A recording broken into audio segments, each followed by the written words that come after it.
You have to say, I'm going to act as if being is good. I'm going to act as if truth is the pathway to enlightenment. I'm going to act as if I should pursue the deepest meaning possible in my life. And there's reasons to do none of those. They're real reasons. So it's really a decision. But you can't find out what the consequence of the decision is unless you make the decision. You know, I have done my best with every single thing I've talked to you guys about. I have done my best to do what Dostoevsky does in his novels, which is I make a proposition and then I spend months or years trying to figure out if I can take the bloody thing apart, if there's something wrong with it, because I want to find out. I want to hit it with a hammer and see if it breaks. And what I've been trying to do is to tell you all the things that I've gathered, let's say, or laid out or articulated or discovered over the last 30 years that I have not been able to break with the biggest hammer that I could take to them.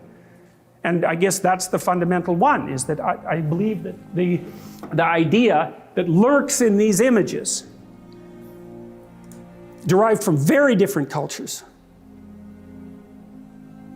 it's the same idea. Life is suffering. Right. Indisputable. What do you do about that? You voluntarily accept it and then strive to overcome the suffering that's a consequence of that. And you do that for you, and you do that in a way that makes it better for other people. And then that works. And one question might be, well, how well does it work? And the answer is, the only way that you can find out is by trying it. That's it. That's the existential element of it. The proof is to be derived by the incarnation of the attitude in your own life.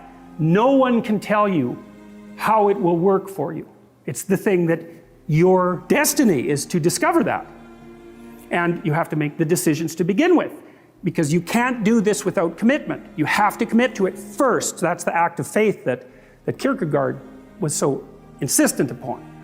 You have to say, I'm going to act as if being is good. I'm going to act as if truth is the pathway to enlightenment.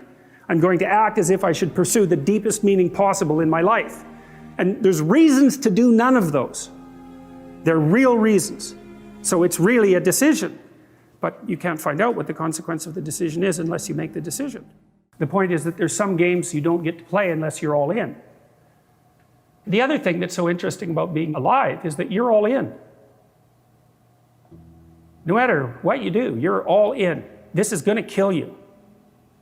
So I think you might as well play the most magnificent game you can while you're waiting. Because do you have anything better to do? Really? Why not pick the best thing possible that you could do? Why not do that? Maybe you could justify your wretched existence to yourself that way. I think you could. That's what it looks like.